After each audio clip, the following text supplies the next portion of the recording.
नमन है उस महात्मा को, उस आदि पुरुष को जिसने अपना संपूर्ण जीवन देश की सेवा में, लोगों की सेवा में न्यौछावर कर दिया।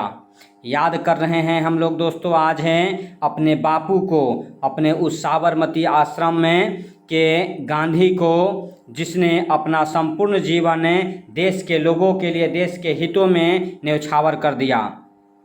तो आइए आज आपको इस गांधी जयंती के शुभ अवसर पर मैं गांधी जी से संबंधित चीज़ों को लेकर के आया हूं वंदना जीएस क्लासेज के माध्यम से। आज अगले 1 से 1.5 घंटे 2 घंटे में हम लोग इस वीडियो के माध्यम से गांधी जी के संपूर्ण जीवन को जानेंगे, उनके कार्यक्रमों को जानेंगे, उनके रचनात्मक कार्यों को जानेंगे, उनके विचारों को जानेंगे। इस माध्यम से, इस वीडियो के माध्यम से आप गांधी जी से संबंधित उन सारे पहलुओं से परिचित होंगे जिनसे आप अभी तक अछूते थे, जिनसे आप अभी तक अपरिचित थे।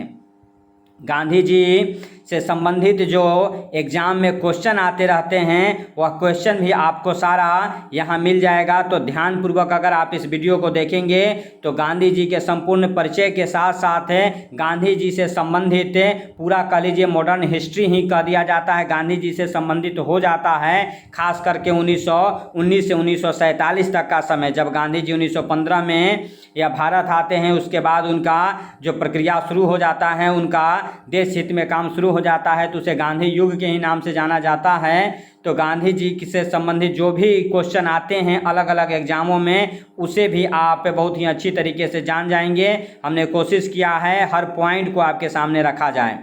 तो आइए गांधी जी को श्रद्धा सुमन अर्पित करते हुए, उनको याद करते हुए, हम लोग उनके प्रति श्रद्धा सुमन अर्पित करते हुए आज उनके जीवन को वह है डिटेल रूप से, जीवन को वह गहराई से जाने और उनके जीवन को उतारने का भी कोशिश करें, उनके रूप से, उनके अनुसार चलने का भी कोशिश करें। क्योंकि गांधी जी ने कभी कहा था कि गांधी मर सकता है लेकिन गांधीवाद नहीं मर सकता है। गांधी मर सकता है दोस्तों, लेकिन गांधीवाद जो है यह हमेशा रहेगा। और बिल्कुल सही है, आज भी वह गांधीवाद जिंदा है, वह सत्य अहिंसा की बातें जिंदा है और वह सत्य अहिंसा के रास्ते पर जो चलता है, यह जरूर कहा जा सकता है थोड़े समय वह परेशान जरूर रह सकता है, लेकिन कभी पराजित नहीं हो सकता है। जैसा कि कहा जाता है कि सत्य परेशान हो सकता है लेकिन पराजित नहीं हो सकता है। तो आइए हम उनके बारे में बात करते हैं, एक एक पॉइंट को रखते हुए आपको समझाते हैं। ध्यानपूर्वक आप समझते चलिए और इसे कॉपी पर नोट कर लीजिए, नहीं तो यह है सुनिए आराम से, समझिए, और या फिर आपको PDF के रूप में वंदना जीएस क्लासेस के माध्यम से आपके पास उपलब्ध हो जाएगा। तो बात करते हैं जन्म से। तो आप हर कोई जानते हैं 2 अक्टूबर 1859 ईस्वी को, ठीक है, 2 अक्टूबर 1869 को महात्मा गांधी जी का जन्म होता है गुजरात के वर्तमान पोरबंदर नामक जगह पर।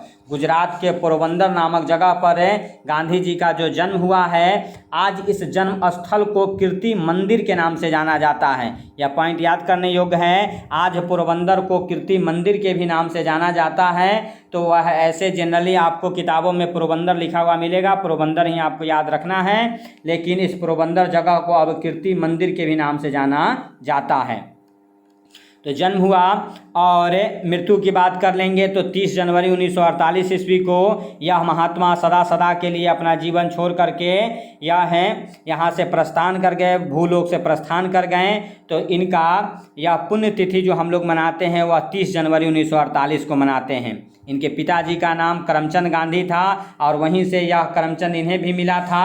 तो यह है इनके पिताजी का नाम, याद रखिएगा, कभी कभी यह क्वेश्चन के रूप में पूछा जाता है। पूरा नाम यह करमचंद गांधी था, वहीं से करमचंद इनको मिला था। माता जी का नाम पुतलीबाई था, माता जी इनकी पुतलीबाई थी। तो पत्नी का नाम कस्तूरबा गांधी था और इनके 4 पुत्र हुए। 4 पुत्रों में पहला हरिलाल हुआ, दूसरा मनीलाल हुए, तीसरे रामदास हुए और चौथे देवदास हुए। तो यह आपको याद रखिएगा, यह है मनीलाल से संबंधित है। फिल्म भी आ चुका है, वह है कुछ गांधी जी की बातों से असहमत रहते थे। तो यह है गांधी जी का परिचय हुआ, गांधी जी से संबंधित बातें हुई। अब एक एक पॉइंट करते हुए हम लोग गांधी जी से संबंधित बातों को लेकर के आगे बढ़ते हैं, तो ध्यानपूर्वक सुनते रहिए और समझते रहिए। तो यह जन्म की अभी हम लोग बात किए 2 अक्टूबर 1859 ईस्वी को, यह है यानी 1869 ईस्वी 1869 कहेंगे, 2 अक्टूबर 1869 को यह पोरबंदर के काठियावाड़, अभी वह जिला है गुजरात राज्य में, काठियावाड़ जिले में पोरबंदर नामक जगह पर इनका जन्म होता है।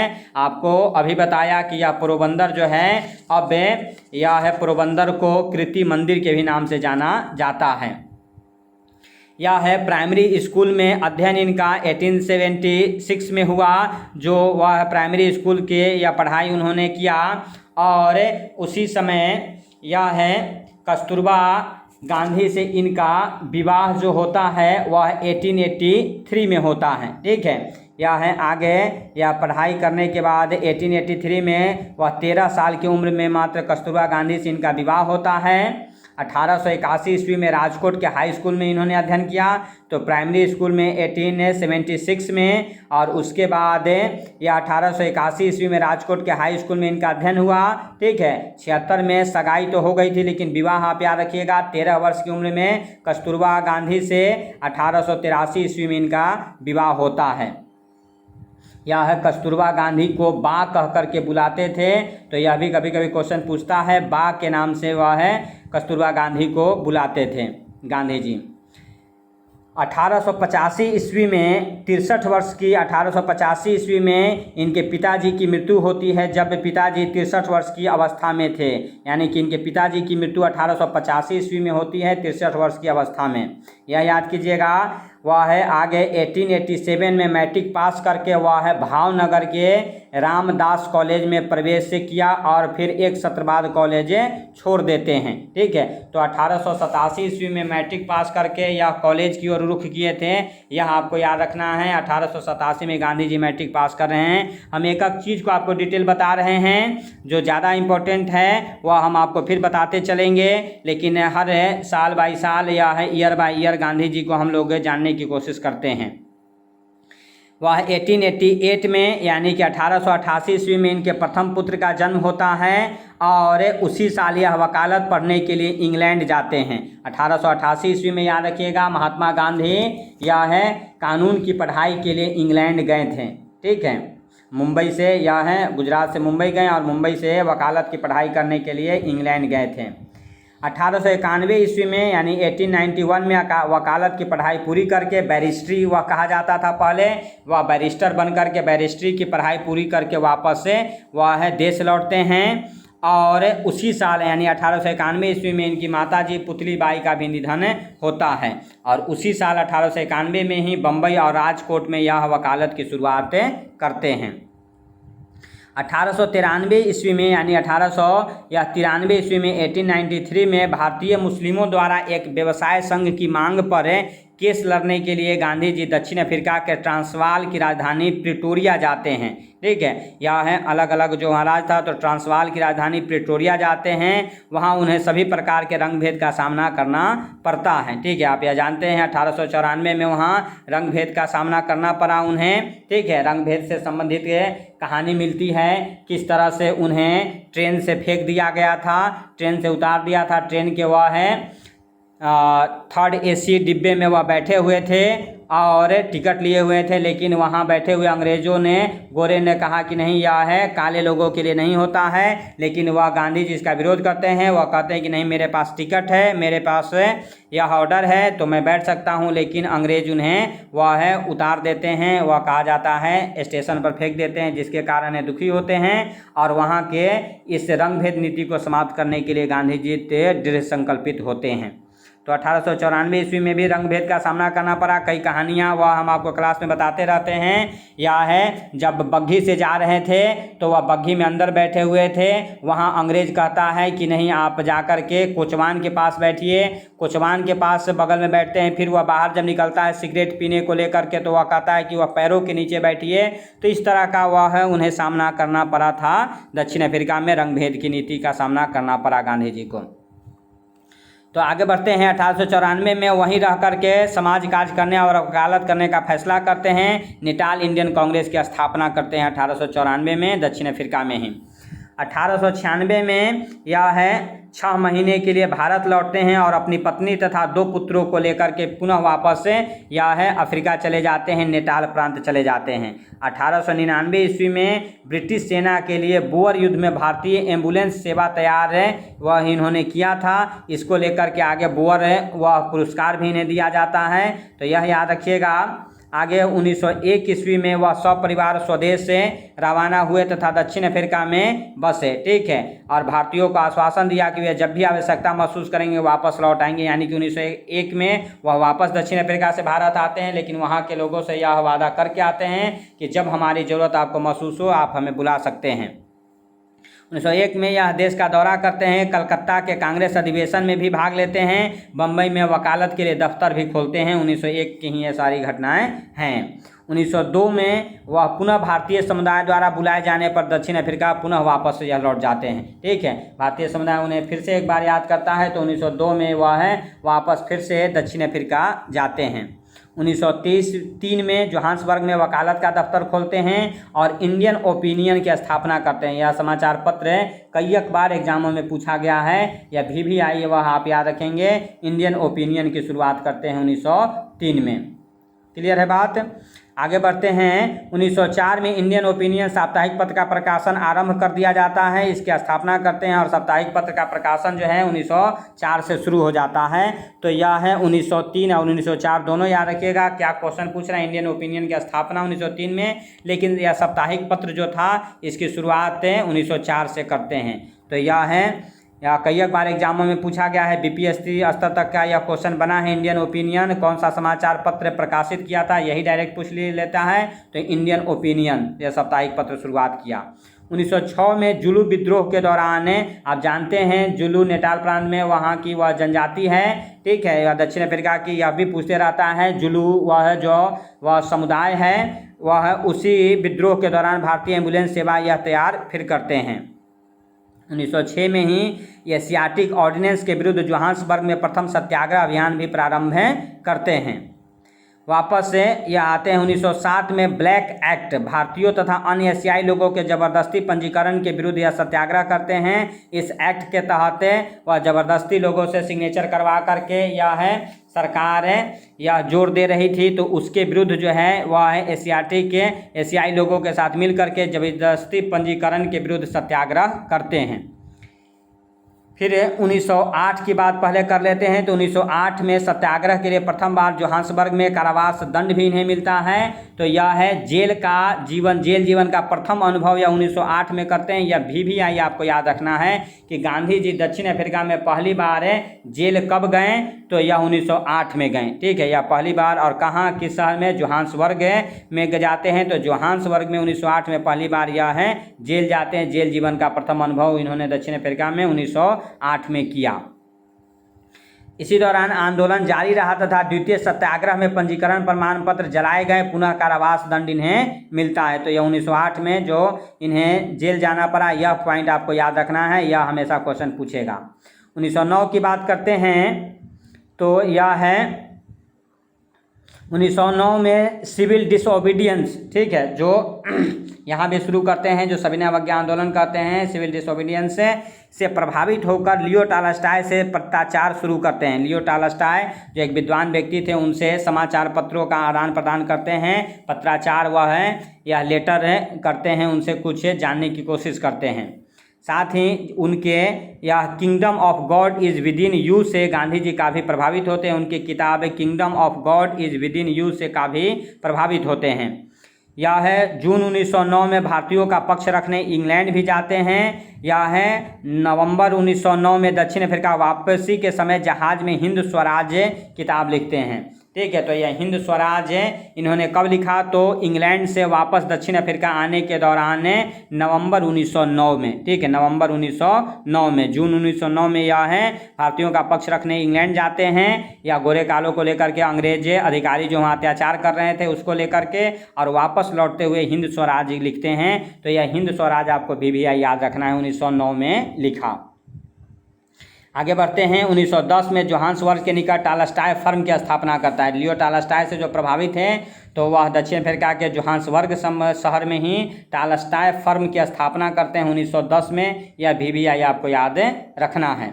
यह है VBI है, जोहान्सबर्ग के टॉलस्टॉय फर्म की स्थापना करते हैं। यह हमेशा पूछा जाता है, तो यह आप याद रखेंगे। 1913 में रंगभेद तथा दमनकारी नीतियों के विरुद्ध सत्याग्रह जारी रखते हैं। द ग्रेट मार्च का नेतृत्व किया, जिसमें लगभग 2000 भारतीय खदान कर्मियों ने न्यू कैलेस से नेटाल तक की पदयात्रा करते हैं। अंततः सरकार को झुकना पड़ता है और सरकार या गांधी जी की बातों को मानता, अधिकतर बातों को मानता है। या रंगभेद नीति के खिलाफ है वह कानून बनाया जाता है। आगे बढ़ते हैं। 1914 में जून 1914 में गांधी जी यह है समस्त समझौते के द्वारा समस्या का समाधान हुआ, जिसके बाद गांधी जी वापस भारत आने के लिए तैयार होते हैं। ठीक है, तो यह याद रखिएगा। यह 1914 में रंगभेद नीति को समाप्त किया गया समस्त समझौते के द्वारा। या स्वदेश से वापस लौटते समय गांधी जी ने इंग्लैंड में एक भारतीय अस्पताल इकाई स्थापित किया, जिसके लिए वापस जाने पर उन्हें कैंसर हिंद का स्वर्ण पदक भी दिया गया। ठीक है, साथ ही यह कहा जाता है कि यह 14 से 18 के बीच गांधी जी ने अंग्रेजों को जो मदद की, ठीक है, उसको लेकर के अंग्रेजों ने इन्हें कैंसर हिंद का उपाधि यह दिया था। 1915 में 21 वर्षों के प्रवास के बाद गांधी जी स्वदेश लौटते हैं। ठीक है, तो यह है गांधी जी 9 जनवरी 1915 को यह मुंबई के अपोलो बंदरगाह, ठीक है, उसका नाम था अपोलो बंदरगाह है, पर यह उतरते हैं, आते हैं। तो 9 जनवरी को गांधी जी दक्षिण अफ्रीका से 21 वर्षों के बाद भारत आते हैं।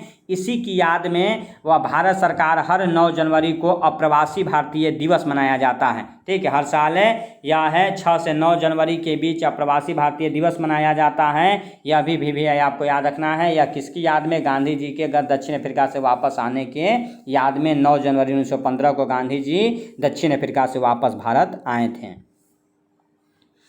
ठीक है, और फिर यह है आकर के साबरमती आश्रम की स्थापना जो करते हैं वह भी आपको याद रखना है। ठीक है, 1915 में साबरमती आश्रम की स्थापना उन्होंने किया।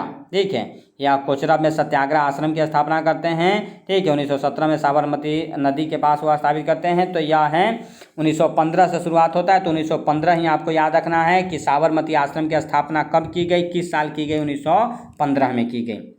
और अगले साल 1916 में यह है 1916 फरवरी महीने में, ठीक है, फरवरी 1916 में बनारस हिंदू विश्वविद्यालय के उद्घाटन में यह है उद्घाटन समारोह में भाषण देने भी जाते हैं और बहुत ही ज़बरदस्त भाषण देते हैं। वह उसे उद्घाटन भाषण के दौरान जो इन्होंने अंग्रेज़ों के रहते हुए वह सामने वहाँ अंग्रेज थे और फिर भी अंग्रेज़ों के विरुद्ध जो बोलना शुरू करते हैं, इसको लेकर के वह पूरे सभा में खलबली मच जाती है। ठीक है, जो भी लोग थे वह कुछ लोग पुलिस लाठीचार्ज भी कर देती है, लोग भागना शुरू कर देते हैं। तो यह है पहला वह ज़बरदस्त भाषण गांधी जी का, एक तरह से अंग्रेज़ों के विरुद्ध है, अंग्रेज़ों की कुछ गलतियों के विरुद्ध लेकर के उन्होंने यह भाषण किया था 1916 में BHU में, बनारस हिंदू विश्वविद्यालय के उद्घाटन भाषण में। अब गांधी जी की और वह है प्रारंभिक जो सत्याग्रह की शुरुआत होती है प्रॉपर ढंग से, यह है उन सारी चीज़ों को हम लोग एक एक करके वह देखते हैं। तो गांधी जी के स्वदेश में प्रारंभिक सत्याग्रह की जो शुरुआत होती है, यह सत्याग्रह शब्द की सत्याग्रह की प्रेरणा गांधी जी ने डेविड थोरो के लेख, ठीक है, यह व्यक्ति का नाम याद रखना है, डेविड थोरो के लेख सिविल डिसओबीडियंस, साथ ही लियो टॉलस्टॉय के kingdom of God is within you, John Ruskin के अनटू द लास्ट, ठीक है, एवं एम्स्टर्डम के विचारों से ग्रहण किया था। ठीक है, तो यह कुछ विद्वानों का इन पर प्रभाव रहा। ठीक है, यह जो है आपको याद रखना है।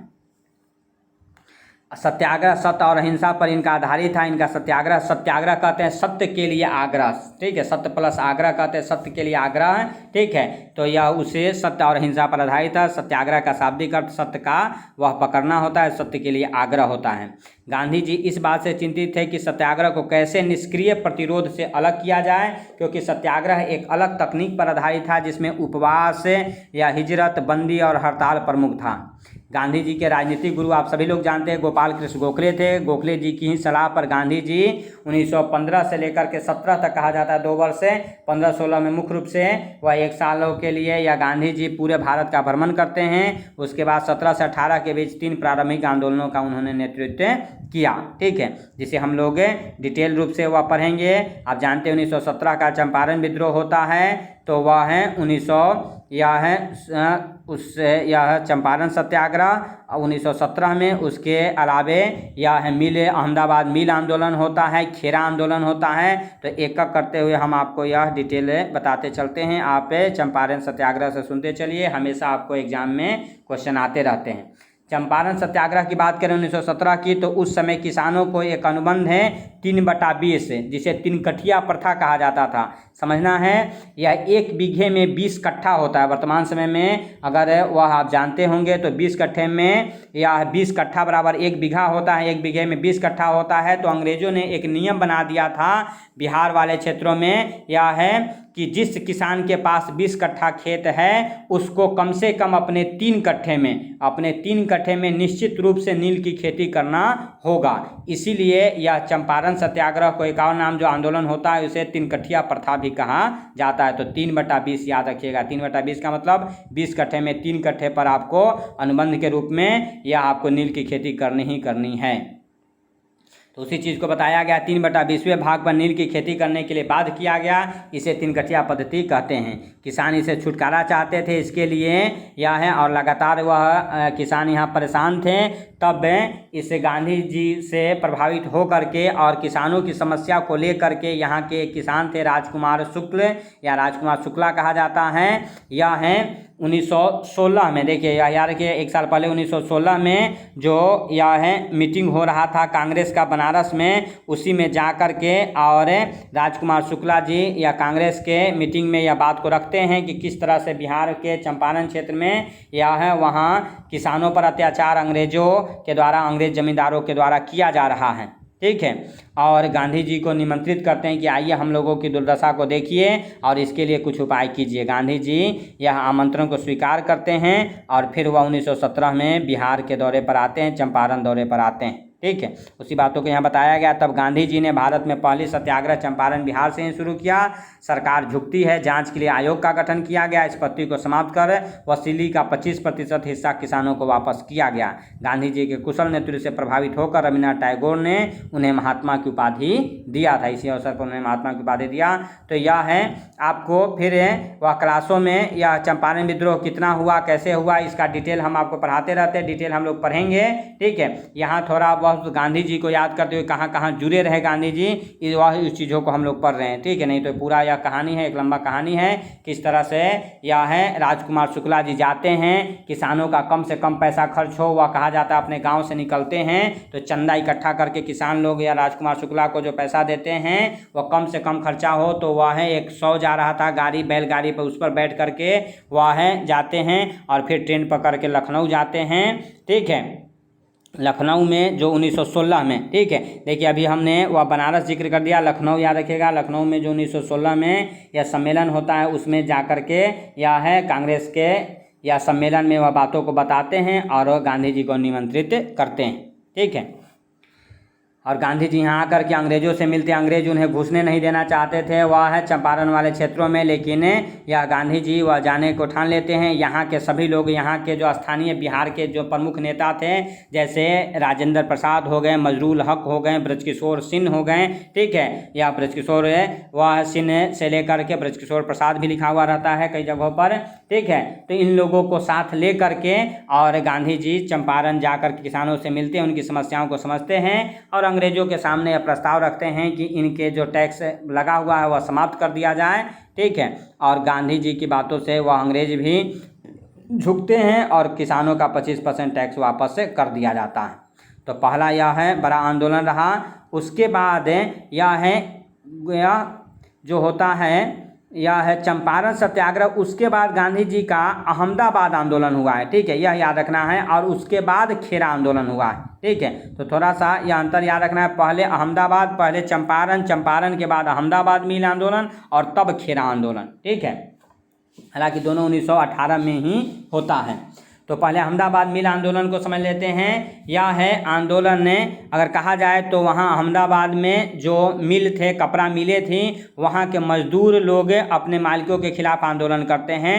कारण वह कहा जाता है कि यहाँ जो है यह मजदूरों को एक बोनस दिया जाता था, प्लेग बोनस दिया जाता था। प्लेग हो जाता था पहले, तो प्लेग के लिए बोनस दिया जाता था, अलग से कुछ पैसा दिया जाता था, जिसे अंग्रेज मालिकों ने, कुछ अंग्रेज मालिक भी थे मिल मालिक, कुछ भारतीय मिल मालिक थे, सब लोग वह बोनस को देना बंद कर देते हैं। जिसके खिलाफ है यह मजदूर लोग होते हैं और गांधी जी को बुलाते हैं। गांधी जी से अपनी समस्या बताते हैं। गांधी जी भी समस्या समझ करके और अंग्रेज मालिकों, अंग्रेज मिल मालिकों, भारतीय, बहुत सारे भारतीय मिल मालिक भी थे, उन लोगों से मिल करके कहते हैं कि आप लोग यह बोनस दीजिए, क्योंकि यह इनके परिवार प्लेग के कारण हताहत होते हैं मिल में काम करते हुए, या आपके या मजदूर रहते हुए या मरते हैं, तो इन्हें बोनस मिलना चाहिए।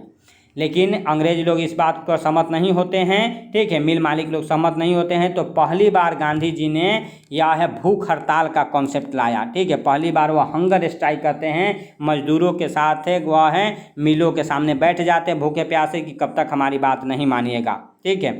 और अंततः मिल मालिक लोग गांधी जी के इस अनूठे यह है कार्यक्रम से दबाव में आकर के और 35% बोनस देने का फैसला करते हैं, ठीक है। तो यह आंदोलन भी मजदूरों के पक्ष में जाता है और 35% बोनस देना स्वीकार करते हैं। तो यह अहमदाबाद मिल आंदोलन से एक ही क्वेश्चन आता है, 1918 में हुआ था और इसी आंदोलन में पहली बार गांधी जी ने भूख हड़ताल का कॉन्सेप्ट दिया था। उसके बाद यह है खेरा आंदोलन, 1918 में ही होता है। गुजरात के खेरा जिले में भीषण अकाल पड़ा था, इसके बावजूद सरकार ने मालगुजारी प्रक्रिया बंद कर दी थी, ठीक है। और साथ ही यह है 23% और वसूली बढ़ा दी थी, जबकि राजस्व व्यवस्था के अनुसार यदि फसल का उत्पादन का कुल उत्पादन के फसल के कुल उत्पादन का 1/4 से कम हो तो किसानों का कर्ज माफ़ कर देना चाहिए, ऐसा नियम बना हुआ था। लेकिन यह है उन क्षेत्रों के अंग्रेज जमींदार और कुछ भारतीय भी थे, वह लोग ऐसा नहीं कर रहे थे। तब खेरा के किसान गांधी जी को याद करते हैं और यह खेरा के किसानों के तरफ से गांधी जी अंग्रेजों के सामने यह आंदोलन करते हैं और अंततः अंग्रेजी सरकार इस बात पर सहमत होती है कि जो सक्षम किसान हैं वह है उनसे टैक्स लिया जाए और बाकी लोगों का माफ़ कर दिया जाए, ठीक है। तो इस पर गांधी जी ने घोषणा की कि यदि सरकार गरीब किसानों का कर्ज माफ़ कर दे तो सक्षम किसान स्वयं दे देंगे। तो इसी बात पर अंततः है यह फैसला होता है कि सक्षम किसान यह देंगे जो सक्षम हैं टैक्स देने में, लेकिन जो असक्षम हैं वह टैक्स नहीं देंगे, उनका माफ़ी किया जाएगा। तो शुरुआती गांधी जी का 3 बड़ा आंदोलन रहा, यह याद रखेगा। चंपारण आंदोलन 1917 में, उसके बाद 1918 में अहमदाबाद मिल आंदोलन, 1918 में ही खेरा आंदोलन। कोई दिक्कत नहीं यहाँ तक। आगे बढ़ते हैं। अब बड़ा आंदोलन जो होता है वह है खिलाफत आंदोलन होता है। खिलाफत आप जानते हैं प्रथम विश्व युद्ध समाप्त होता है 1914 से 18 के बाद, और यह अंग्रेजी जो पूरा विश्व 2 भागों में बटा हुआ था, मित्र राष्ट्र और धुरी राष्ट्र, तो धुरी राष्ट्रों की हार होती है। तो जैसे जर्मनी के साथ वारसाई की संधि किया जाता है, उस पर कई टैक्स लाद दिए जाते हैं, उसी तरह से हारे हुए देशों में एक तुर्की था और तुर्की के विरुद्ध वह है सेब्र की संधि करके उस पर भी कई टैक्स लाद दिए जाते हैं, सारा हर्जाना लिया जाता है। और एक बड़ा चीज़ होता है, वहाँ खलीफा पद चल रहा था। इस्लाम जगत में मोहम्मद साहब के मरने के बाद सबसे बड़ा जो धर्मगुरु होते थे वह खलीफा कहलाते थे। इस खलीफा पद को समाप्त कर देने की घोषणा अंग्रेजों के द्वारा करवा दी जाती है, जिसके कारण पूरे विश्व के मुसलमान गुस्सा होते हैं, भारतीय मुसलमान भी गुस्सा होते हैं। और यह खलीफा पद को पुनः बनाए रखने को लेकर के अंग्रेजों के विरुद्ध जो भारतीय मुसलमानों के द्वारा आंदोलन किया गया उसी को खिलाफत आंदोलन कहते हैं, यह याद आपको रखना है, ठीक है। और यह खिलाफत आंदोलन में गांधी जी हिंदू मुस्लिम एकता का एक अवसर देखते हैं और वह है कांग्रेस से भी कहते हैं, लोगों से कहते हैं कि नहीं, इसमें हम लोगों को मुस्लिम भाइयों का साथ देना चाहिए, अंग्रेजों को या खलीफा का सम्मान करना चाहिए, वह वापस पद बना देना चाहिए। तो उसी को लेकर के यह आंदोलन होता है, ठीक है। यह मोटा मोटी यही कहानी आपको है। यह खिलाफत आंदोलन याद रखेगा 1919 से लेकर के अंतिम रूप से 1924 तक चला है। 1922 आते आते यह कमज़ोर पड़ गया है, लेकिन अंतिम रूप से अगर कहा जाए तो 1924 में यह समाप्त होता है, ठीक है, जब मोहम्मद कमाल पाशा तुर्की का प्रधानमंत्री बनता है और वह ऑफिशियली घोषणा कर देता है कि अब यह खलीफा पद नहीं रहेगा। ठीक है, तो यह कहानी थी। हम आपको कुछ पॉइंट करके समझा देते हैं, बता देते हैं, वह याद कर लीजिए। तो जैसे इस खिलाफत आंदोलन का उद्देश्य क्या था, तो तुर्की में खलीफा पद की पुनः स्थापना करने के लिए अंग्रेजों पर दबाव बनाना। यह क्यों हुआ, यह खिलाफत आंदोलन क्यों किया गया, तो यह भी आपको बताएं। ओटोमन तुर्क साम्राज्य के प्रथम विश्व युद्ध में हार के कारण मुसलमानों का नाराज होना, सेव्र की संधि 1920 में तुर्कियों के साथ कठोर शर्तों के ने आग में घी का काम किया, अंग्रेजों द्वारा सुल्तान के विरुद्ध उस्काए जाने से अरब में विद्रोह हुआ, जिससे भारत में मुस्लिमों की भावना आहत हुई। ठीक है, और इसी के कारण आंदोलन होता है। तो उसको कुछ पॉइंट के रूप में समझ लीजिए। प्रथम विश्व युद्ध की समाप्ति के बाद ब्रिटिश सरकार ने तुर्की साम्राज्य, जो आज टर्की कहलाता है, ठीक है, का विघटन करने का निश्चय किया, जिसके कारण भारत में खिलाफत आंदोलन प्रारंभ हुआ और 17 अक्टूबर 1919 को अखिल भारतीय स्तर पर खिलाफत दिवस मनाया गया। यह आपको भी याद रखना है, खिलाफत दिवस मनाया जाता है 17 अक्टूबर 1919 को। और आंदोलन प्रारंभ हो गया 10 अगस्त 1920 को। यह संपन्न सिवर्स की संधि के बाद तुर्की का विभाजन हो गया था, ठीक है, उसी को लेकर के यह आंदोलन और तेज होता है। मौलाना मोहम्मद अली और शौकत अली, या अली ब्रदर्स कहे जाते हैं, अली बंधु कहे जाते हैं, मौलाना मोहम्मद अली और शौकत अली ने खिलाफत कमेटी का गठन कर अंग्रेजों के खिलाफ खिलाफत आंदोलन का प्रारंभ किया। इस आंदोलन का समर्थन कांग्रेस के द्वारा भी किया गया, क्योंकि महात्मा गांधी के विचारों से अंग्रेजों के खिलाफ हिंदू और मुसलमानों के एक होने का यह स्वर्णिम अवसर था। अंततः यह है, जब मुस्तफ़ा कमाल पाशा के नेतृत्व में टर्की के खिलाफ है टर्की के खलीफा की सत्ता समाप्त कर दी गई, तो 1922 में आंदोलन स्वतः ही समाप्त हो जाता है। तो यह 1924 यहाँ लिखना, याद रखना है, ठीक है। यह है 22 जो है यह तक कमज़ोर पड़ गया था, लेकिन अंततः अगर आपसे पूछा जाएगा कि कब समाप्त हुआ है, तो 1924 में समाप्त हुआ है, ठीक है। यह थोड़ा सा आप करेक्शन करेंगे, याद रखेंगे। जब मुस्तफ़ा कमाल पाशा तुर्की का यह प्रधानमंत्री बनता है और खलीफा पद को ऑफिशियली समाप्त करने की वह घोषणा कर देता है। आगे बढ़ते हैं। गांधी जी का सबसे और प्रमुख सबसे बड़ा आंदोलन अगर कहा जाता है कि गांधी जी का पहला बड़ा आंदोलन भारत में कौन रहा, तो वह असहयोग आंदोलन ही रहता है, नॉन कोऑपरेशन मूवमेंट रहता है, ठीक है, जो 1920 से लेकर 1922 तक चलता है। डेट वाइज भी हम लोग जानेंगे। तो वह है असहयोग आंदोलन। गांधी जी क्यों शुरू करते हैं, तो वह है असहयोग आंदोलन शुरू करते हुए गांधी जी वह है कहते हैं भारतीयों से कि यह मुट्ठी भर अंग्रेज हैं, लेकिन हम लोगों पर शासन कर रहे हैं। क्यों शासन कर रहे हैं, यह है हम लोग लाखों की संख्या में हैं और यह अंग्रेज हजारों की संख्या में हैं, और हम भारतीयों को वह गुलाम बनाए हुए क्यों बनाए हुए हैं। और फिर उसका उत्तर भी देते हैं और कहते हैं गांधी जी कि उसका कारण है कि हम ही लोग अंग्रेज़ों का साथ दे रहे हैं। वह हम ही भारतीय जो है उनका साथ कैसे दे रहे हैं, तो वह है उसके सैनिक बन करके। अब पीछे थोड़ा जाइए तो याद कीजिए 1919 में जो जालियांवाला बाग हत्याकांड हुआ, तो उसमें गोली चलाने वाले क्या सभी अंग्रेज सैनिक थे? नहीं, उसमें वह अधिकतर भारतीय थे, सैनिक थे जो अपने भारतीयों पर गोली चला रहे थे। तो गांधी जी यही कहते हैं कि हम ही भारतीय उनका सहयोग कर रहे हैं अंग्रेजों का, चाहे वह सैनिक के रूप में, चाहे उसके चपरासी के रूप में, चाहे उसके क्लर्क के रूप में, चाहे उसके स्कूल कॉलेजों में पढ़ करके विद्यार्थी के रूप में, चाहे उसके अदालतों में वह है वकील के रूप में। तो हर जगह हम भारतीय उसका साथ दे रहे हैं और हम ही लोगों से, भारतीयों से साथ लेकर हम ही भारतीय लोगों पर वह कष्ट दे रहा है, हम लोगों को गुलाम बनाए हुए हैं। तो अगर हम लोग साथ देना छोड़ देते हैं तो अंग्रेज अपने आप यहाँ से चले जाएंगे। ठीक है, इसी आह्वान के साथ यह असहयोग आंदोलन। तो गांधी जी कहते हैं कि सहयोग करना बंद कर देना, असहयोग, नॉन कोऑपरेशन मूवमेंट, सहयोग नहीं करना है। तो भारतीयों से अपील करते हैं कि वह है उसके नौकर के रूप में काम करे, वहाँ से निकल जाइए। उसके स्कूल कॉलेज विद्यार्थी वर्गों से कहते हैं कि उसके स्कूल कॉलेजों को छोड़ दीजिए, या वकील लोगों से वह अपील करते हैं कि वह आप वकालत करना छोड़ दीजिए। इन्हीं के आह्वान पर अपने बिहार से राजेंद्र प्रसाद से लेकर के या बड़े बड़े नामी वकील जो थे जयप्रकाश नारायण से लेकर के या है मोतीलाल नेहरू से लेकर के बड़े बड़े जितने वकील होते हैं वकालत करना छोड़ देते हैं और गांधी जी के साथ असहयोग आंदोलन में शामिल हो जाते हैं। ठीक है, तो यह असहयोग आंदोलन बड़े पैमाने पर चलता है। एक लंबा कहानी के रूप में आपको हम समझाते रहते हैं, यहाँ पॉइंट के रूप में थोड़ा वह सुन लीजिए और याद करने की कोशिश कीजिए। तो गांधी जी को रॉलेट एक्ट मॉन्टेस्क्यू चेम्सफोर्ड सुधार में बड़ा आघात लगा था। मुसलमानों ने भी खिलाफत कमेटी का गठन कर खिलाफत आंदोलन शुरू किया था। गांधी जी ने अंग्रेजों के खिलाफ असहयोग आंदोलन चलाने का निश्चय किया। उद्देश्य क्या था? ब्रिटिश भारत की राजनीतिक, आर्थिक और सामाजिक संस्था का बहिष्कार करना और शासन की मिशनरी को बिल्कुल ठप करना। इसकी शुरुआत जो होती है वह 1920 से होती है। ठीक है, यह 1920 से कहा जाता है, यह है इसकी शुरुआत यह है की जाती है। तो यह है आप याद रखिएगा, और डेट अगर आपको याद रखना है तो 1 अगस्त आप याद रखेंगे। ठीक है, 1 अगस्त 1920 से असहयोग आंदोलन की शुरुआत की जाती है। ठीक है,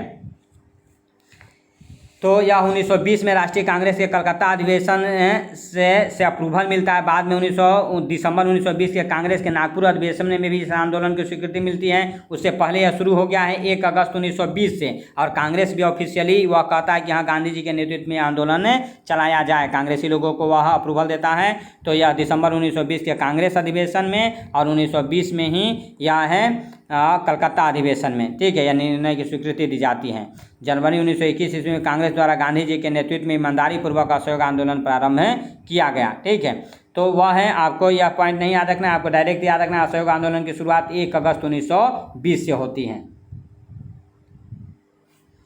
यह है इस दौरान जो है, इस 1 वर्ष के दौरान गांधी जी ने यह है स्वराज का नारा दिया और कहा कि अंग्रेजी सरकार शैतान है। असहयोग आंदोलन चलाने के लिए या इसी दौरान तिलक के स्वराज फंड की भी स्थापना की जाती है, ठीक है। देखिए यह दुखद एक घटना यह होती है कि जिस दिन यह आंदोलन शुरू होता है 1 अगस्त 1920 को, उसी दिन 1 अगस्त 1920 को बाल गंगाधर तिलक जो हमारे बहुत बड़े नेता थे उनकी मृत्यु हो जाती है। तो उन्हीं की याद में तिलक स्वराज फंड की भी स्थापना की जाती है और कहा जाता है कि यह भारतीय लोग इसमें चंदा देना शुरुआत करते हैं और 6 महीने के अंदर, ठीक है, इसमें 1 करोड़ रुपए जमा हो जाते हैं तिलक स्वराज फंड में, ठीक है। बताइए 1 करोड़ उस समय का आज का कितना बड़ा वह अमाउंट होगा, ठीक है। और इसके सारे आंदोलन की शुरुआत होती है।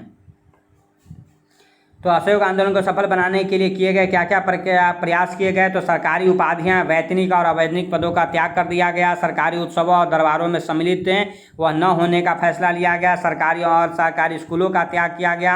1919 के अधिनियम के अंतर्गत होने वाले चुनावों का बहिष्कार किया गया। सरकारी अदालतों का बहिष्कार किया गया। विदेशी माल का बहिष्कार किया गया, ठीक है। तो वह रचनात्मक क्रियात्मक काम कहा जाता है, ठीक है, वह शुरुआत किया जाता है। उसमें खादी, गांधी जी कहते हैं कि सहयोग नहीं करना है, सहयोग नहीं करना है तो उनके कपड़ों को नहीं पहनना है, ठीक है। तो कपड़ा पहनना है तो इसके लिए वह चरखा चलाना है, सूत काटना है और खादी का वस्त्र पहनना है, ठीक है। खादी जो है उस समय खादी और चरखा जो है राष्ट्रवाद का प्रतीक हो जाता है असहयोग आंदोलन के दौरान, ठीक है। और यह विद्यार्थी वर्ग स्कूल कॉलेज आना छोड़ देता है, लेकिन विद्यार्थी वर्गों से कहते हैं कि आपका सबसे बड़ा उद्देश्य पढ़ाई है तो पढ़ाई अपना जारी रखें। तो उसी के लिए, उसी के कॉन्सेप्ट के तहत यह है आपको वह कोई स्कूल कॉलेज बनाने का कॉन्सेप्ट लाया जाता है, ठीक है। और विद्यापीठ नाम से स्कूल कॉलेज बनाए जाते हैं। तो आप अभी बहुत सारा विद्यापीठ है, काशी विद्यापीठ है, तो वह बिहार विद्यापीठ है, अलग अलग विद्यापीठ आप देखते होंगे। तो यह विद्यापीठ का भी कॉन्सेप्ट असहयोग आंदोलन के दौरान ही लाया गया था। तो गांधी जी ने पत्र द्वारा वायसराय लॉर्ड रीडिंग को सूचित किया कि यदि सरकार ने अपना रवैया न बदला तो शीघ्र ही कर न देने का आंदोलन भी चलाया जाएगा, ठीक है। लेकिन अंततः यह 2 सालों को चलने के बाद 1922 में इस आंदोलन को बंद कर देना पड़ा। उसका कारण चौरी चौरा हत्याकांड माना जाता है।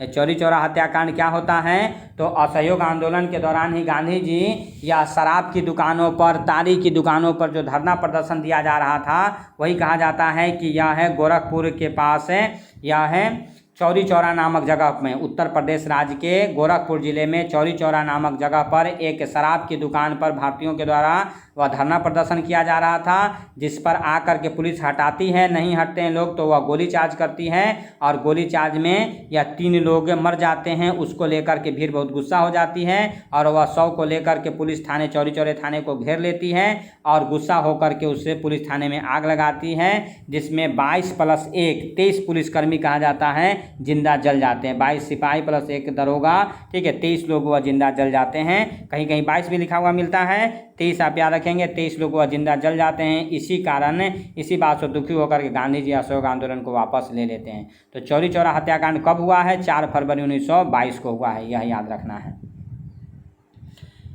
तो यह है, हम थोड़े तेज़ी के साथ आगे बढ़ रहे हैं क्योंकि बहुत यह लंबा वह है।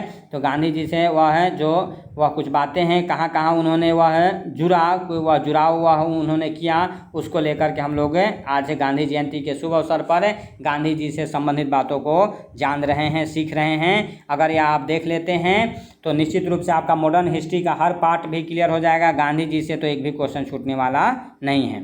तो आगे आते हैं 1919 में रॉलेट बिल पास हुआ था, जिसमें भारतीयों के आम अधिकार छीन लिए गए थे। विरोध में उन्होंने पहला अखिल भारतीय सत्याग्रह छेड़ा था। राष्ट्रव्यापी हड़ताल का आह्वान भी सफल हुआ था। अंग्रेजी साप्ताहिक पत्रिका यंग इंडिया तथा गुजराती साप्ताहिक पत्रिका नवजीवन के संपादन का भी पद ग्रहण किया था। ठीक है, यंग इंडिया आप याद रखिएगा, यह है यंग इंडिया जो है वह VVI हमेशा पूछ देता है। ठीक है, यह है यंग इंडिया। गांधी जी ऐसे याद कर लीजिएगा कि गांधी जी वह है यंग नहीं है, बूढ़े हैं, लेकिन वह पत्रिका चला रहे हैं यंग इंडिया। एक न्यू इंडिया होता है। ठीक है, एनी बेसेंट के द्वारा न्यू इंडिया नाम से समाचार पत्र चलाया गया था। तो हमें यह आपको जोड़ देते हैं, वह याद कर लीजिएगा। न्यू इंडिया जो है एनी बेसेंट का है, यंग इंडिया महात्मा गांधी का है।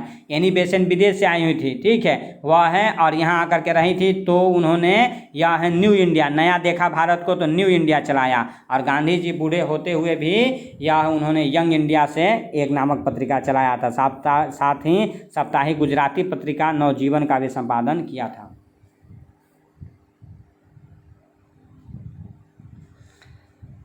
तो 1920 में Akhil Bharatiya home rule league आंदोलन के अध्यक्ष निर्वाचित हुए। कैंसर हिंद का पदक लौटाया। द्वितीय राष्ट्रव्यापी आंदोलन, राष्ट्रव्यापी सत्याग्रह आंदोलन का प्रारंभ किया।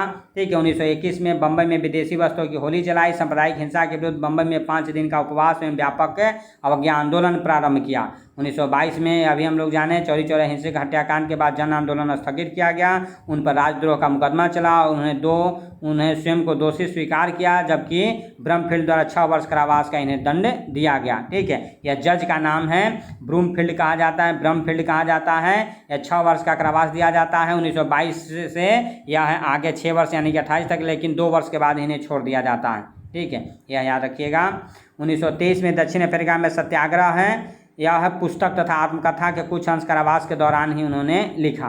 1924 में सांप्रदायिक एकता के लिए 21 दिन का उपवास रखा। बेलग्राम कांग्रेस अधिवेशन के अध्यक्ष चुने गए। एकदम VVI याद रखना है। एकमात्र 1924 का एकमात्र जब छूट करके आते हैं 1924 में ही, या 2 सालों में 22 में पकड़े गए, 24 में अंग्रेजी सरकार छोड़ देती है। तो आने के बाद यह कर्नाटक के बेलगांव में कांग्रेस का अधिवेशन होता है 1924 में, जिसकी अध्यक्षता भी करते हैं। तो कांग्रेस का एकमात्र सम्मेलन जिसकी अध्यक्षता गांधी जी ने किया है वह 1924 में बेलगाम किस राज्य में है, तो वह कर्नाटक में। VVI याद रखिएगा। 1925 में 1 वर्ष के लिए राजनीतिक मौन का निर्णय लेते हैं। 1928 में कलकत्ता वह के कांग्रेस अधिवेशन में भाग लेते हैं, पूर्ण स्वराज का आह्वान करते हैं। हालांकि यह 1929 में पूर्ण रूप से होता है। तो यह पूर्ण स्वराज 1929 के या लाहौर अधिवेशन में जवाहरलाल नेहरू के नेतृत्व में जो हुआ था उसमें किया गया था। ठीक है, 1929 के यह क्वेश्चन भी आ गया है, पॉइंट आ गया है। लाहौर कांग्रेस अधिवेशन में 26 जनवरी को स्वतंत्रता दिवस मनाने की घोषणा की जाती है और पूर्ण स्वराज के लिए राष्ट्रव्यापी सत्याग्रह आंदोलन भी प्रारंभ किया जाता है। 1930 में ऐतिहासिक नमक सत्याग्रह, साबरमती से दांडी तक की यात्रा का नेतृत्व, सविनय अवज्ञा आंदोलन की शुरुआत। 1931 में गांधी इरविन समझौता, द्वितीय गोलमेज परिषद के लिए इंग्लैंड ने यात्रा, वापसी में महान दार्शनिक रोमल रोला से भेंट की। 1927 में आ जाते हैं तो साइमन कमीशन साइमन कमीशन का गठन होता है। 1928 में जो भारत आता है उसके वह खिलाफ भी उन्होंने वह बातें कही। तो 1919 के भारत शासन अधिनियम की समीक्षा के लिए इस आयोग का गठन किया गया था। अध्यक्ष इसके सर जॉन साइमन थे।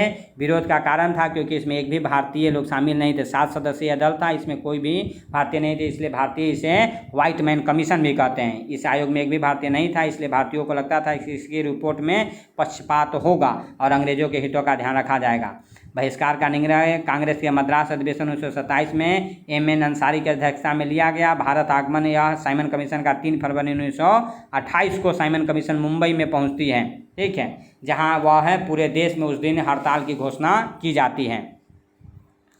और साइमन कमीशन का विरोध लाहौर में करते हुए लाला लाजपत राय पर लाठीचार्ज होता है, जिससे उनकी मृत्यु होती है। उसी के बारे में बताया गया साइमन कमीशन ने, यह जब लाहौर लाठीचार्ज में लाला लाजपत राय घायल हुए तो उन्होंने कहा कि मेरे ऊपर लाठियों से किया गया एक वार अंग्रेजों के शासन की ताबूत की आखिरी कील साबित होगी।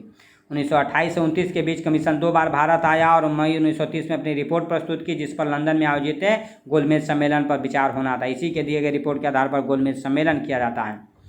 साइमन कमीशन की क्या क्या सिफारिशें थी, ठीक है, यह है, लंबा है, इसे वह आपको PDF मिल जाएगा, एक बार पढ़ लीजिएगा। तो थोड़ा हम लोग तेज़ी से आगे बढ़ रहे हैं। नेहरू रिपोर्ट 1928 में आती है। ठीक है, यह साइमन कमीशन के आधार पर ही भारतीय कहते हैं कि हम अपना स्वयं का संविधान बनाएंगे। तो उस समय का भारतीय सचिव लॉर्ड बकेनहेड था। यह है चैलेंज करता है कि भारतीय सभी को सम्मिलित करते हुए सभी को मानने वाला संविधान नहीं बना सकते। मतलब उनका कहना था कि सभी पार्टियां जो अलग अलग हैं और सभी लोग मिल करके आप लोग एक ऐसा संविधान नहीं बना सकते, यह चैलेंज है मेरा। उस चैलेंज को स्वीकार करते हुए और यह है 12 फरवरी 1928 को एक सर्वदलीय बैठक होती है जिसमें 29 मांग संगठनों के प्रतिनिधियों ने भाग लिया था। और यह है आगे पंडित नेहरू, ठीक है, तो कौन है, मोतीलाल नेहरू की अध्यक्षता में यह है संविधान बनाने के लिए कमेटी गठित की जाती हैं। और यह है मोतीलाल नेहरू की यह समिति जो है, नेहरू समिति ने 28 अगस्त 1928 को अपनी रिपोर्ट सौंपी जिसे लखनऊ में आयोजित सभा में स्वीकार किया गया। नेहरू रिपोर्ट की क्या क्या बातें थी वह है एक लंबा प्रक्रिया है, ठीक है। अब गांधी जी के दांडी मार्च नमक सत्याग्रह को जान लेते हैं। तो दिसंबर 1929 में कांग्रेस के लाहौर अधिवेशन में पूर्ण स्वराज का झंडा फहराया गया था, ठीक है। गांधी जी द्वारा उद्घोषणा हुई थी कि शैतान ब्रिटिश शासन के समक्ष समर्पण ईश्वर और मानव के विरुद्ध अपराध है, यह गांधी जी का शब्द था। इस घोषणा के साथ ही 26 जनवरी 1930 को पूरे देश में स्वतंत्रता दिवस मनाया गया। गांधी जी ने 12 मार्च 1930 को साबरमती आश्रम से अपने 78 अनुयायियों के साथ 24 दिनों की पद यात्रा करते हुए 5 अप्रैल को दांडी पहुंच करके और 6 अप्रैल को नमक कानून को तोड़ा था। यह 385 से 390 किलोमीटर तक यह दूरी तय किया गया था। कुछ किताबों में 385 या 390 किलोमीटर देता है। सुभाष चंद्र बोस ने इसकी तुलना नेपोलियन के पेरिस मार्च से और मुसोलिनी के रोम मार्च से किया था। धरसना में नमक सत्याग्रह का नेतृत्व सरोजिनी नायडू ने इमाम साहब मनीलाल गांधी जी के बेटे ने किया था। उत्तर पूर्व में इस आंदोलन का नेतृत्व 13 वर्षीय नागा महिला ने किया था। जवाहरलाल नेहरू ने इसे रानी की उपाधि दी थी। इन्हें नागालैंड की जॉन ऑफ आर्क भी कहा जाता है। यह है आप याद रखेंगे। अपने बिहार में आप याद रखेंगे, हम लोग यहाँ चूँकि यहाँ वह समुद्र नहीं था तो नमक कानून कैसे भंग किया जाए, तो यहाँ जो है वह चौकीदारी टैक्स को न दे करके मनाया गया था। तो यह याद रखिएगा, जो यह नमक कानून है कोई विरुद्ध जो यह चला था आंदोलन, तो दांडी मार्च हुआ था, तो बिहार में इसे कैसे मनाया गया था, तो वह चौकीदारी या टैक्स न दे करके मनाया गया था। यह क्वेश्चन कई बार बीपीएससी में पूछा गया है, यह है, और यह आने वाले बीपीएससी एग्जामों में यह पॉइंट खास करके दरोगा इस सब में बहुत इंपॉर्टेंट हो सकता है। आइए अब सविनय अवज्ञा आंदोलन की ओर चर्चा करते हैं। तो इसकी शुरुआत 6 अप्रैल 1930 को होती है, जिस दिन यह नमक बनाते हैं, समुद्र से नमक बना करके यह आंदोलन की शुरुआत करते हैं। ब्रिटिश साम्राज्य के विरुद्ध भारतीय राष्ट्रीय कांग्रेस में मुख्य रूप से गांधी जी के नेतृत्व में चलाया गया। कारण इसका था यंग इंडिया समाचार पत्र में लेख द्वारा ब्रिटिश सरकार से 11 सूत्रीय अंतिम मांग पत्र इन्होंने गांधी जी ने रखा था, जिसे लॉर्ड इरविन ने पूर्णतः नकार दिया था, जिसमें पूर्ण स्वतंत्रता की मांग शामिल नहीं थी। प्रस्तुत किया गया था लेकिन यह नकार दिया गया। गांधी जी द्वारा 41 दिनों तक सरकार की प्रतिक्रिया का इंतजार किया गया। सरकार ने मांगे नहीं मानी, तब सविनय अवज्ञा आंदोलन की शुरुआत किया गया था 6 अप्रैल 1930 से। 5 को वह दांडी मार्च समाप्त होता था, 6 अप्रैल से इसकी शुरुआत होती है। जो 11 सूत्री मांग गांधी जी ने किया था वह है एक 11 सूत्री मांग जो था उसमें क्या क्या था। गांधी जी का यह मांग था, एक बार हम लोग देख लेते हैं। भूमि कर में 50% कमी करने की बात करते हैं। नमक कर तथा सरकार द्वारा नमक पर एकाधिकार की समाप्ति की मांग करते हैं। तटीय संचार पर भारतीयों के लिए आरक्षण, रुपया स्टर्लिंग विनिमय अनुपात को कम करना, देसी कपड़ा उद्योगों को संरक्षण देना, सैनिक खर्च पर 50% की कमी करना, सिविल प्रशासन पर 50% खर्च में छूट, मादक द्रव्यों पर पूर्णतः रोक, सभी राजनीतिक कैदियों की रिहाई, सीआईडी में परिवर्तन, आर्म्स एक्ट में परिवर्तन जिससे नागरिक अपनी सुरक्षा के लिए हथियार रख सकें। प्रथम 2 मांगे किसानों की मांगे थी, संख्या 3 से 5 तक बुजुर्ग प्रकृति की मांगे थी, जबकि अंतिम 6 मांगे भारत की आम जनता द्वारा की गई थी। लेकिन इन मांगों को नहीं मांगता है, इसी कारण सविनय अवज्ञा आंदोलन की शुरुआत गांधी जी के द्वारा की जाती है। सिविल डिसोबीडियंस की शुरुआत की जाती है। कुछ विशिष्ट प्रकार के गैर कानूनी कार्य सामूहिक रूप से करके ब्रिटिश सरकार को झुका देना इसका प्रमुख उद्देश्य था। प्रभाव क्या पड़ा इसका, तो ब्रिटिश सरकार ने आंदोलन को दबाने के लिए सख्त कदम उठाए और गांधी जी समेत अनेक नेताओं को जेल में डाल दिया गया। ठीक है। इसके बाद उधर है इंग्लैंड में जो गोलमेज सम्मेलन शुरू होता है। पहले गोलमेज सम्मेलन में गांधी जी भाग नहीं लेते हैं जो 1930 में होता है। तो द्वितीय गोलमेज सम्मेलन में किसी भी तरह अंग्रेज इसमें गांधी जी को और कांग्रेस के प्रतिनिधियों को शामिल करना चाहती थी। इसीलिए यहाँ भारत में लॉर्ड इरविन ने गांधी जी को एक बार फिर से कहता है कि आपकी जो 11 मांगे थी वह लेकर के हमारे पास फिर आइए, हम आपसे बात करते हैं, बदले में आपको वह इंग्लैंड में गोलमेज सम्मेलन में भाग लेने जाना है 1931 में जो होने वाला है उसमें। ठीक है। तो गांधी और इरविन इरविन के बीच वो समझौता होता है, उसको बारे में सुन लीजिए। ब्रिटिश राजनीतिक कांग्रेस एवं गांधी जी के का साथ चाहते थे। लगातार प्रयासों के बाद भी सरकार तथा कांग्रेस के बीच समझौता नहीं हुआ। इसके परिणामस्वरूप गांधी जी तथा गवर्नर जनरल लॉर्ड इरविन के द्वारा मार्च 1931 में एक समझौता पत्र पर हस्ताक्षर किया गया, जिसे गांधी इरविन समझौता कहा जाता है। इस समझौते के तहत कांग्रेस की ओर से द्वितीय गोलमेज सम्मेलन में भाग लेने के लिए गांधी जी तैयार होते। सविनय अवज्ञा आंदोलन बंद करने और पुलिस जाति पर जांच के लिए दबाव नहीं देने की बात मानी गई। सरकार की ओर से सभी अध्यादेशों की वापसी तथा अभियोगों की समाप्ति की गई। हिंसा के दोषी राजनीतिक कैदियों को छोड़ करके अन्य सभी राजनीतिक कैदियों की रिहाई आदि की बातें मान ली गईं। इसमें थोड़ी सी आलोचना जो है लोग करने वाले करते हैं कि इसमें उन्होंने या भगत सिंह सुखदेव राजगुरु की बातों को नहीं रखा था। अगर वह बातों को रखते तो शायद वह भगत सिंह को फांसी नहीं होती। लेकिन कहा जाता है गांधी जी ने बात रखा था, लेकिन लॉर्ड रिपन ने यही वह कहा था कि आप अहिंसा की बात करते हैं और आपको पता है कि उन लड़कों ने वह कितनी हिंसा की है, इसलिए वह उनका माफ़ी नहीं हो सकता। उस मैटर को छोड़ करके बाकी सारी बातों को आपको मानेंगे। तो गांधी जी ने बात रखा था, लेकिन सरकार वह उस चीज़ के लिए नहीं मानी, तब उन्हें छोड़ना पड़ा था। तो आगे बढ़ते हैं। द्वितीय गोलमेज सम्मेलन 1931 में जो होता है उसमें गांधी जी भाग लेने के लिए जाते हैं। गांधी जी द्वारा लंदन में द्वितीय गोलमेज सम्मेलन कांग्रेस के सदस्य के रूप में भाग लिया, लेकिन वहाँ सांप्रदायिक पंचायत की घोषणा कर देता है, जिसके कारण वह वापस इसे छोड़ करके वापस आ जाते हैं। तो यह सफल रहता है गोलमेज सम्मेलन, द्वितीय गोलमेज सम्मेलन। तथा सरकार द्वारा यहाँ दमनकारी नीतियों को फिर से लागू करने के कारण जनवरी 1932 में सविनय अवज्ञा आंदोलन की पुनः शुरुआत की जाती है, जो अंतिम रूप से 34 तक चलता है। 34 में यह सविनय अवज्ञा आंदोलन पूर्णतः समाप्त कर दिया जाता है।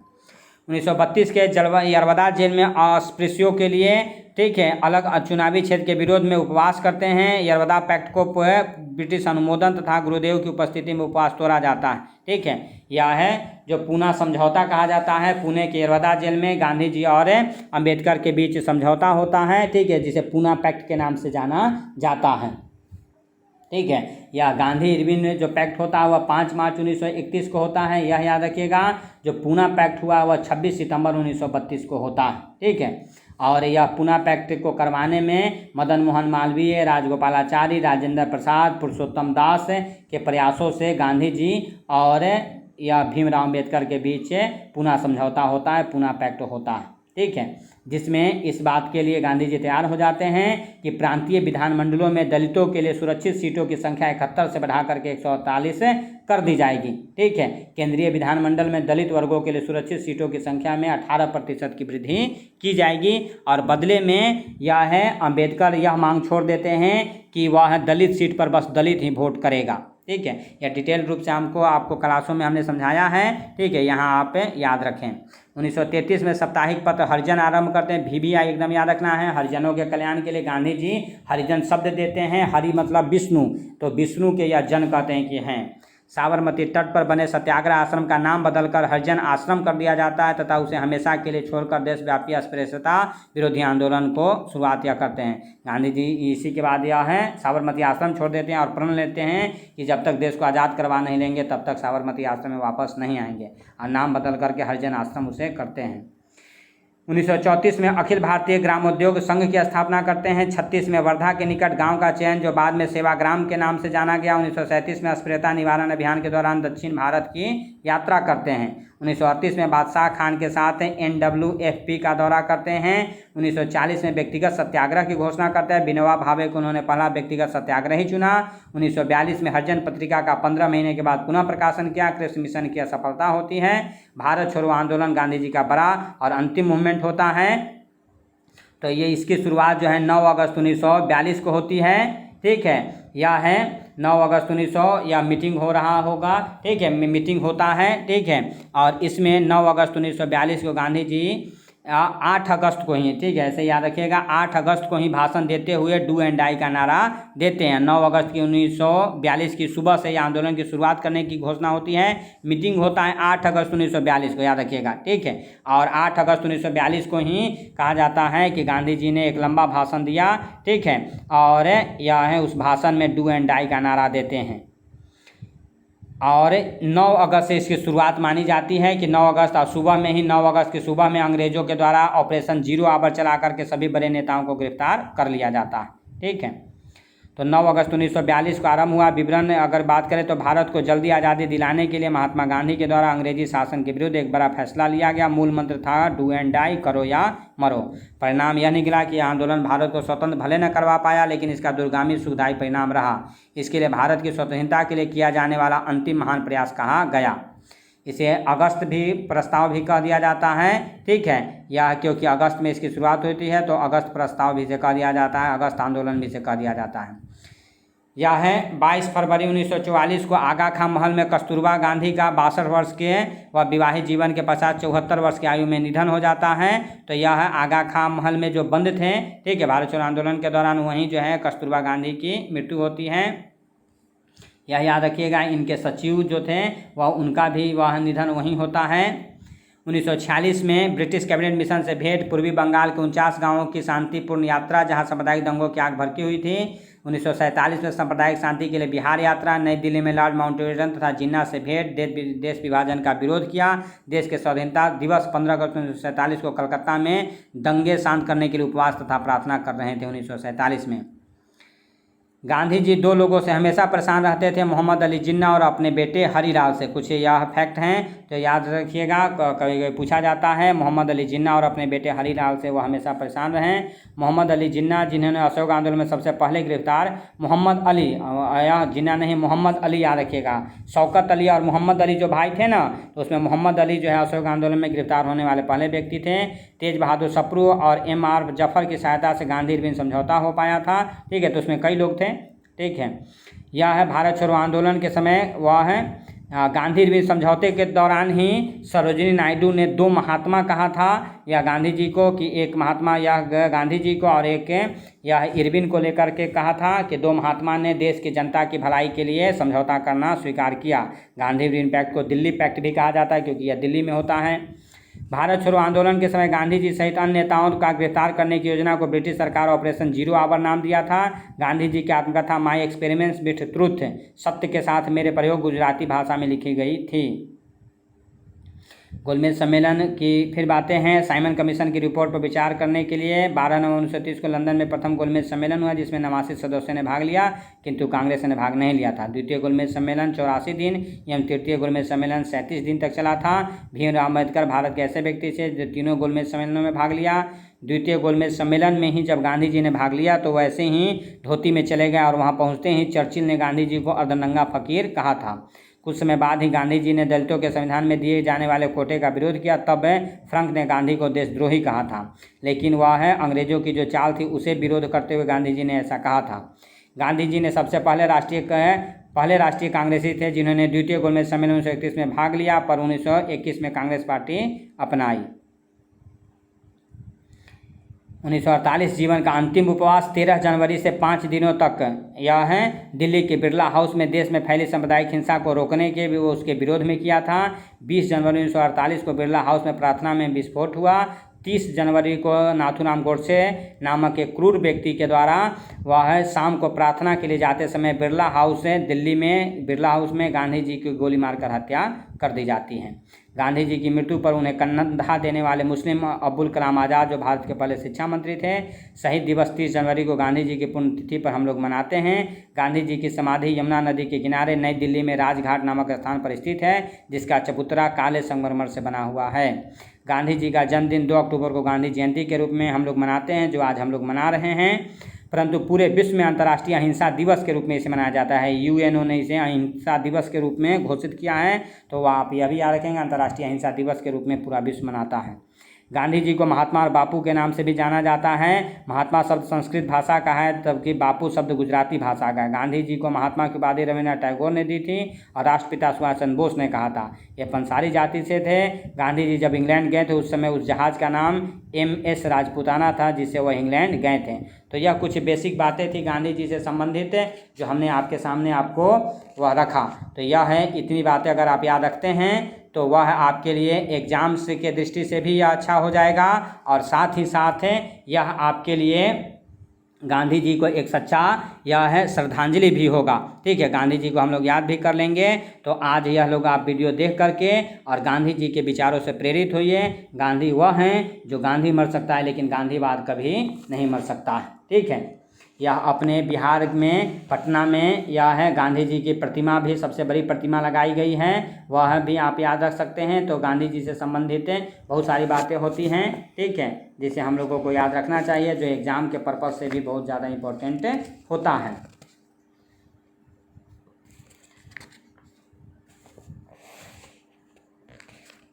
तो आज के लिए हम लोग इतना ही। गांधी जी से संबंधित गांधी जी को वह है सच्चे मन से याद करते हुए और उनके आदर्शों पर, सत्य हिंसा के आदर्शों पर चलने को लेकर के दृढ़ प्रतिज्ञित होकर के आज यहीं वीडियो समाप्त करते हैं। बहुत बहुत धन्यवाद। जय हिंद, जय गांधीवाद।